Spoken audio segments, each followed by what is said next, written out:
आवपणासनो मंगलाणं च सव्येसिं परमं हवै मंगलम्। बोलिए श्री अनंतानंद सिद्ध परमेष्ठी भगवान की, श्री चौबीसों तीर्थंकर भगवान की जय, श्री पंच परमेष्ठी भगवान की, देवादिदेवी खजराट श्री चिंतामणि पार्श्वनाथ भगवान की, अनेकांत से आद्वादमयी जिनवाणी मातेश्वरी की जय। परम पूज्य प्रातः स्मरणी त्रिकाल वंदनी श्रवण शिरोमणि योगेंद्र चूड़ामणि धर्म साम्राज्य नायक युग प्रवर्तक गुरु नाम गुरु मुनि कुल पितामह जिनवाणी संरक्षक तीर्थ उद्धारक संस्कृति संवर्धक जीवंत समय सार घोरादिघोर उपसर्ग परिसहजेता सिंह निष्कृतवत्कर्ता सम्यक्त रत्न समाधि सम्राट लोकोत्तर पुरुष भावी अरहंत ज्ञान ज्योति अध्यात्म जादूगर आलस मार्ग संपोषक प्रथमाचार्य चारित्र चक्रवर्ती श्री शांति सागर जी महामुनिराज की जय। परम पूज्य सरल स्वभावी वात्सल्य वारिधि जिन धर्म प्रभावक पंचम पट्टाधीश परम उपकारी गुरुवर्य आचार्य श्री वर्धमान सागर जी महामुनिराज की, अहिंसामय विश्व धर्म की, बोले आचार्य संघ की जय।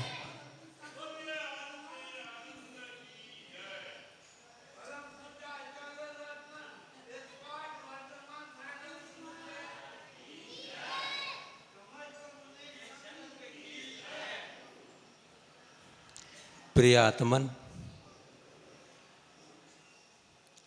दूध में चावल मिलाने से खीर बन जाती है। दूध में चावल मिलाने से खीर बन जाती है और रेत में उंगली घुमाने से लकीर बन जाती है। रेत में उंगली घुमाने से लकीर बन जाती है, कागज पर कलम चलाने से तस्वीर बन जाती है। कागज पर कलम चलाने से तस्वीर बन जाती है और धर्म की शरण में आ जाने से तकदीर बन जाती है। धर्म की शरण में आ जाने से तकदीर बन जाती है।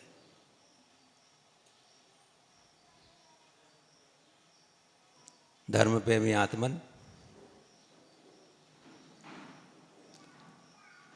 आप लोग भाग्यशाली हैं, सौभाग्यशाली है, महाभाग्यशाली हैं,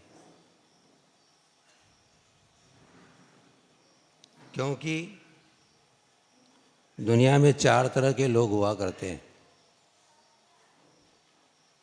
एक भाग्यशाली होते हैं, एक सौभाग्यशाली होते हैं, एक महाभाग्यशाली होते हैं और एक दुर्भाग्यशाली होते हैं।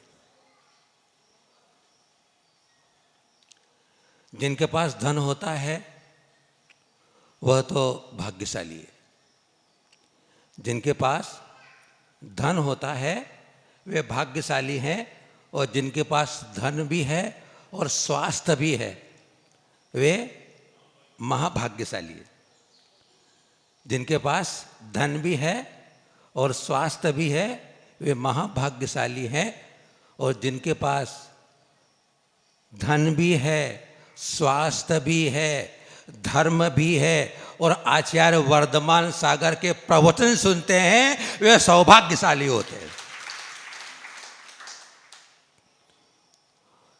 जिनके पास न धन है, न स्वास्थ्य है, न धर्म है, न वो धर्म श्रवण करते हैं, वो दुर्भाग्यशाली। एक आप ही निकले, बाकी कोई नहीं बोला।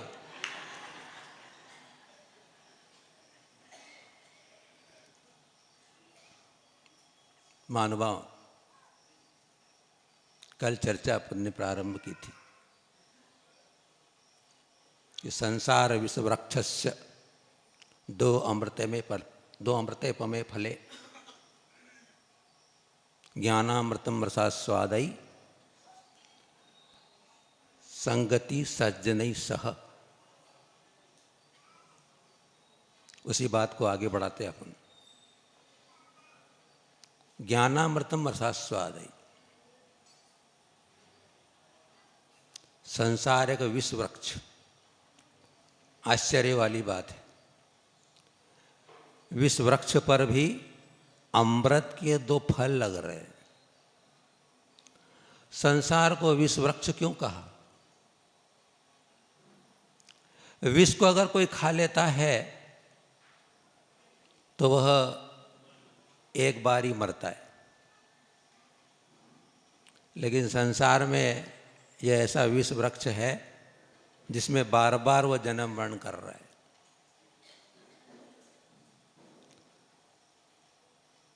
संसार में दो ही बातें ऐसी है कि जन्म के बराबर दुख नहीं और मरण के समान भय नहीं। जन्म के बराबर दुख नहीं, मरण के बराबर भय नहीं। आप हम सब अनुभवशाली हैं, जन्म के साथ पुण्य लिया है, सबको मालूम है।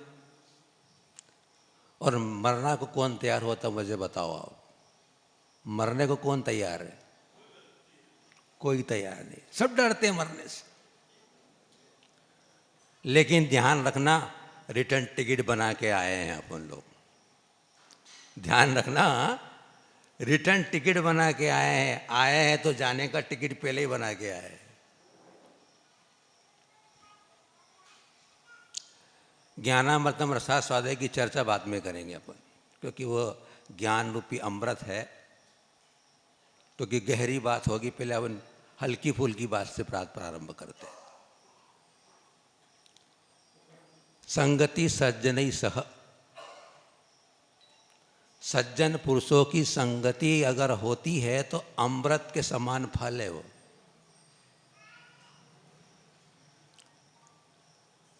सत्संग अर्थात सत्संगति, संसार के वृक्ष को उखाड़ना है अगर तुम्हें, संसार के विष वृक्ष को उखाड़ना है, दो ही कुल्हाड़ी आपके पास है। ज्ञानामृत रस का स्वाद लीजिए आप, और दूसरा सज्जन पुरुषों की, साधु पुरुषों की संगति करिए।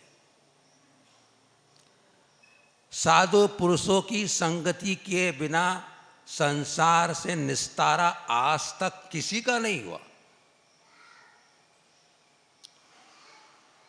मिलाप जी जो भी सिद्धालय में विराजमान है, उन्होंने सज्जन पुरुषों की संगति ही की है। आप सोच रहे होंगे कि सत्संग रोज क्यों करना पड़े। सत्संग समझते ना आप लोग, अर्थात अपने जो आराध्य गुरु हैं, निर्ग्रंथ गुरु हैं, वही सच्चे संत होते हैं। संत बहुत हो सकते हैं, संत बहुत है भी, लेकिन अपने लिए तो पीछे वाले सुन रहे हैं ना आप लोग। हाँ, निर्ग्रंथ रत्नत्रय धारी ही हमारे संत हैं, उनकी संगति करना। आप लोग विचार कर रहे होंगे सत्संगति रोज क्यों करना पड़े, तो संत कहते हैं कि आप लोग रोज सुबेरे अच्छे साफ कपड़े पहनते हो कि नहीं पहनते हो? आप लोग शरीर को साफ करते हो कि नहीं करते हो? और जो कपड़े आप सवेरे पहन लेते हो, दिन भर में वो मैले हो जाते हैं। दिन भर में मैले, आपको शरीर भी मेला हो जाता है। फिर सुबह आप स्नान कर लेते हो, फिर साफ हो जाता है। वैसे ही आपका जो मन है, वो आपका मन भी दिन भर में संसार के कामों में, भोग विलासों में मैला, गंदा, कुचीला हो जाता है। अगर उसको धोने का, स्वच्छ करने का कोई स्थान होगा तो कौन सा होगा? सत्संग होगा। यहां आकर के अपना मन पवित्र होता है, निर्मल होता है। इसलिए सत्संग जरूर ही करना चाहिए। सत्संग के संबंध में बहुत अच्छी बात पढ़ी थी मैंने, नोट कर सकते हैं आप। सत्संग ठंडी में च्यवनप्राश का काम करता है। सत्संग ठंडी में च्यवनप्राश का काम करता है। सत्संग गर्मी में ठंडी लस्सी का काम करता है। वाह! सत्संग गर्मी में लस्सी का काम, ठंडी लस्सी का काम करता है। सत्संग बारिश में छाते का काम करता है।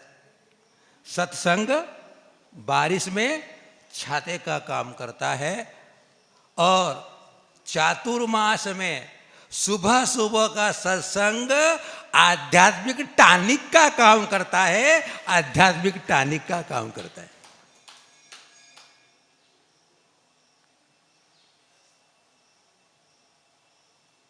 एक गुरु के पास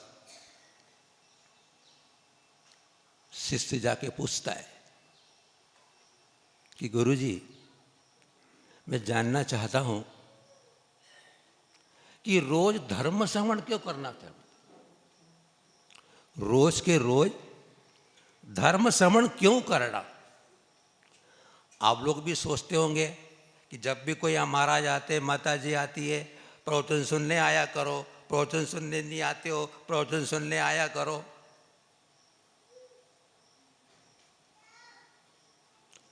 तो गुरुजी ने कहा कि तुमने जो प्रश्न पूछा है कि प्रतिदिन धर्म श्रवण करना क्यों जरूरी है,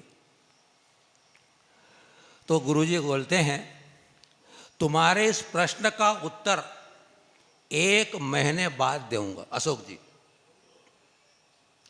1 महीने के बाद मैं उत्तर दूंगा, लेकिन तुम्हें एक काम करना होगा। गुरुजी शिष्य को क्या बोल रहे हैं? एक काम करना होगा, आप भी करो तो अच्छा, आपको भी प्रैक्टिकल में हो जाएगा।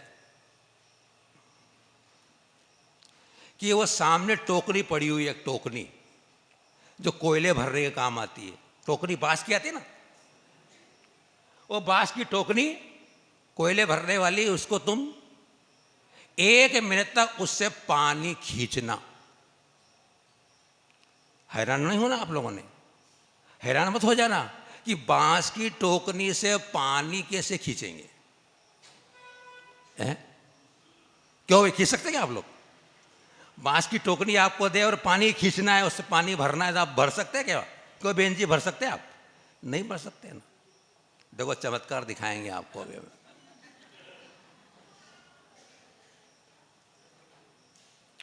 1 महीने तक बांस की टोकनी से पानी खींचना है। अब शिष्य भी से, जैसे आप लोग अचंभ में पड़ गए, शिष्य ने भी सोचा कि क्या करें, कैसे खींचेंगे पानी, तो ठहरता नहीं इसमें। पर उन्होंने कहा गुरु का आदेश है, गुरु ने मुझे कहा है तो मैं उसे नकारता नहीं हूं।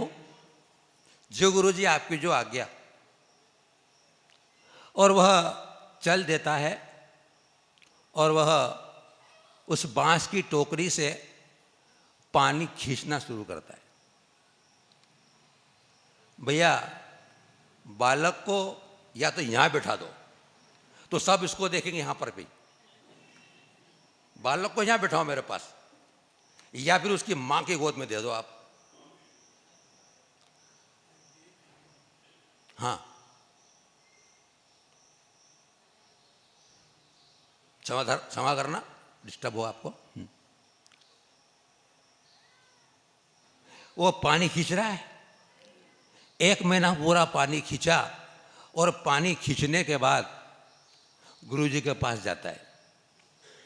गुरुजी का, गुरुजी मैंने आपकी आज्ञा का पालन कर लिया, 1 महीने पानी खींचा है। तो गुरुजी उससे फिर प्रश्न पूछते हैं उससे, क्या हुआ आपको उस 1 मिनट तक टोकनी से पानी खींचने पर। तो शिष्य कहता है कि पहली बात तो ये कि जो बांस की टोकनी थी वो साफ हो गई। बांस की टोकनी थी खास साफ क्यों हो गई? वो कोयले भरने के काम आ रही, तो काली कलोटी थी वो। अब 1 महीने पानी में जाके डूबेगी तो सुनिश्चित है कि वो साफ हो जाएगी कि नहीं हो जाएगी? क्यों पीछे वालों, बराबर बात है कि नहीं? साफ हो गई। दूसरी बात कही उसने, पहले वो सख्त थी, कठोर थी, अब वह कोमल हो गई, नरम हो गई। तीसरी बात मैंने देखी गुरुजी कि अब वो 1 मिनट तक पानी में जब टोकनी जाती रही तब वह उसके छेद बंद हो गए और पानी ठहरना शुरू हो गया। चमत्कार हो गया ना। 1 मिनट तक वह डूबी तो उसमें पानी ठहरने लग गया। तो अब गुरुजी बोलते हैं कि देखो, आपको 3 उसमें परिवर्तन नजर आए आपको। वैसे अगर तुम प्रतिदिन धर्म श्रवण करोगे, धर्म श्रवण करने आओगे, तो जो आपकी आत्मा है वो बांस की टोकरी है। आपकी आत्मा क्या है? बांस की टोकरी। और जो पानी है ना, वो धर्म श्रवण के समान पानी है। धर्म श्रवण के समान पानी है। तो आप जब प्रतिदिन गुरु के उपदेश सुनते, धर्म श्रवण करते, तो आपको भी 3 फायदे होते, 3 लाभ आपको हो जाते हैं। पहला लाभ तो ये होता है कि आपकी आत्मा का जो पाप का मैल है वो धुल जाता है। आपकी आत्मा में पाप का जो मैल चढ़ा हुआ है वो धुल जाता है। दूसरा क्या होता है? उससे क्या होता है? जो पापी व्यक्ति भी धर्मी बन जाता है। पापी व्यक्ति भी धर्म बन जाता है, क्योंकि जिनेंद्र की जो वाणी है वह पर कल्याणी है। जिनेंद्र की वाणी पर कल्याणी है। जिसने भी भक्ति से श्रवण कर लिया उसकी आत्मा पवित्र हुए बिना रहती नहीं है, उसके जीवन में रूपांतरण हुए बिना रहता नहीं है, उसका जीवन परिवर्तित हो जाता है, उसका जीवन ऊंचाइयों को प्राप्त होने लग जाता है, क्योंकि उसने भक्ति से जिन श्रवण, जिन वचन सुने हैं। इसलिए कभी भी प्रमाद मत करो। गौतम गणधर को भगवान महावीर स्वामी ने कहा, गौतम माँ पमाए, प्रमाद मत करो। गौतम गणधर को कह रहे हैं, उनको महावीर स्वामी कह रहे हैं। अब अपन क्या लगते हैं? अपन किस खेत की मूली है? अरे मूली क्या मामूली है? तो अपने को तो फिर कितना प्रमाद छोड़ना होगा, जब जाकर के मेरी आत्मा का अनंतकालीन अज्ञान, आसक्ति और प्रमाद जैसे महापाप के दोष मेरे आत्मा पे लगे हैं, उसको धोने के लिए प्रतिदिन चाहिए। टॉनिक है ना ये, चाय तो रोज चाहिए, चाहिए कि नहीं चाहिए?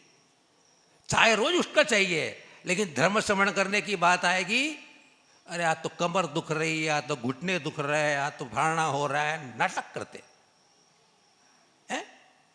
क्यों? जिसे आत्मा से प्रीति हो जाती है, जिसकी आत्मा से लगन लग जाती है, जो संसार भीरू हो जाता है, जो मोक्ष का अभिलाषी हो जाता है, जिसे अब मुझे आत्मा उद्धार कर लेना है, इसके मन में ऐसी ज्योति जग जाती है, वो प्रमाद नहीं करता है। वह सुनिश्चित आता है, समय निकाल कर आता है, कैसा भी हो जाएगा, मेरा दूसरा काम छोड़ दूंगा, लेकिन मुझे गुरु के मुख से जिन वाणी सुनने का अवसर मिला है, आज का दिन सोने का दिन है मेरा, वो समझना भव्य जीव है। वो भव्य जीव का सर्टिफिकेट क्या हो सकता है? इसके मन में मां जिनवाणी सुनने का मन लग जाता है। तो दूसरा लाभ होता है कि अहंकार की जो कठोरता है शक्ति अपने अंदर, अहंकार है ना, वो कठोरता और वो शक्ति नरम पड़ जाती है, नरम हो जाता है वो।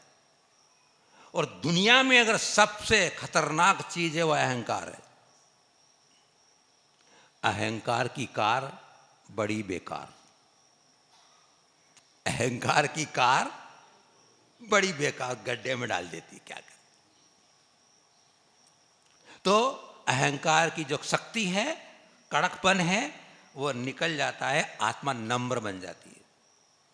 और नम्र हुए बिना धर्म आता नहीं है, नम्र हुए बिना धर्म आता नहीं है। जितनी बार आप नमोकार पढ़ते उसमें आता क्या है? नमो अरिहंताणम, नमो अरिहंताणम, नमो सिद्धाणम, नमः। जब तक मैं नम्र नहीं होऊंगा, विनम्र नहीं होऊंगा, मेरा अहंकार नहीं गलता है, तब तक मेरे अंदर धर्म अवतरित नहीं होता है। वो कथा आपको मालूम होगी। समय हो रहा है, मैं 2 मिनट में बात पूरी करूंगा। मैं इंद्रभूति गौतम ब्राह्मण को अहंकार था कि नहीं था? इंद्रभूति गौतम गणधर को अहंकार था कि मुझसे ज्यादा बड़ा कोई ज्ञानी नहीं है। लेकिन जैसे ही वह मानस्तंभ के सामने पहुंचता है, मानस्तंभ के सामने पहुंचते ही देख लीजिए आप, एक रूपांतर, एक चमत्कार, एक अतिशय हो जाता है कि ओहो, मैं क्या हूं, मैं तुच्छ तुच्छ आदमी। अंदर से मान गया। तो हम कहा करते हैं, हम क्या कहते हैं, गुरु का सिखाया हुआ है, हम तो क्या बालक है। जो भी आज से बात करने की हमारे में जो काबिलियत आई है, ये गुरु कृपा है, गुरु का आशीर्वाद है, गुरु की चरणों की धूल का प्रसाद है, जो आज इनके सामने बैठ के आपसे बात करने का मुझे मालूम है। इनके ऊपर अनन्य उपकार हमारे ऊपर है, जो इन्होंने मुझे, हमें खाना सिखाया, बोलना सिखाया, चलना सिखाया, पढ़ना सिखाया। तो हम कहा करते हैं कि जब मान जाता है तो मान जाता है। ध्यान से सुनना निर्मल जी, मान जाता है तो मान जाता है। जब तक मान नहीं जाता है तब तक मानता नहीं है। क्या करे ये? एक बच्चा अपनी मां के साथ मेले में चला गया, मेले में, जतरा मेले में गया। और मेले में जाता है, पीछे वाले समझ रहे हो ना आप लोग, हाँ, चेयरमैन लोग,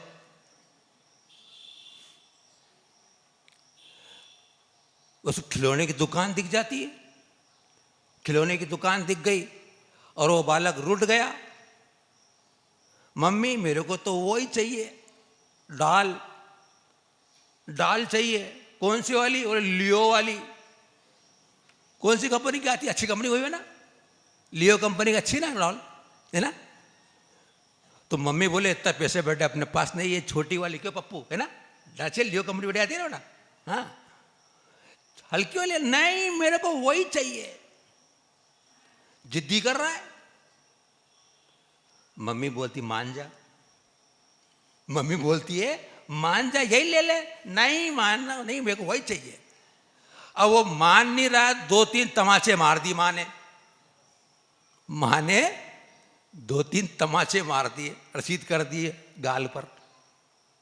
अब रसीद कर दिए, 2 थोड़ी देर रो लिया। ठीक है माँ, जो तू दिला दे बोले। क्यों? कब बोला वो? कब बोला? बोले नहीं आप लोग? अपनी चेतना का मुझे सर्टिफिकेट दीजिए आप लोग। कब बोला वो? जब मान गया तो मान गया। तो उसी प्रकार जब मेरा मान चला जाता है तो मैं मान जाता हूं, और जब मान जाता हूं मतलब सम्यक दर्शन हो जाता है। क्या हो जाता है? सम्यक दर्शन हो जाता है। तो तीसरा लाभ होता है उसको, अब धर्म के वचन। अब देखो तीसरी बात, टोकनी सफेद हो गई थी, आत्मा निर्मल हो गई। टोकनी नरम हो गई थी, आत्मा नरम हो गई। तीसरी बात क्या बताई थी, याद है किसी को? क्या हो गया था? पानी ठहरने लग गया था। अब रोज धर्म श्रवण करने आएंगे तो हमारे आत्मा में, हमारे जीवन में जो पाप के छेद हैं, कसायों के छेद हैं, आसक्ति के छेद हैं, वो बंद हो जाते हैं। छेद बंद हो जाते हैं तो फिर क्या होता है, अब अपने अंदर धर्म ठहरने लग जाता है। धर्म ठहरने लग जाता है, अच्छाइयाँ ठहरने लग जाती है, अच्छाइयाँ आ जाती है। तो बंधुओं, इंसान को अच्छा बनाने की फैक्ट्री कौन सी है? सत्संग।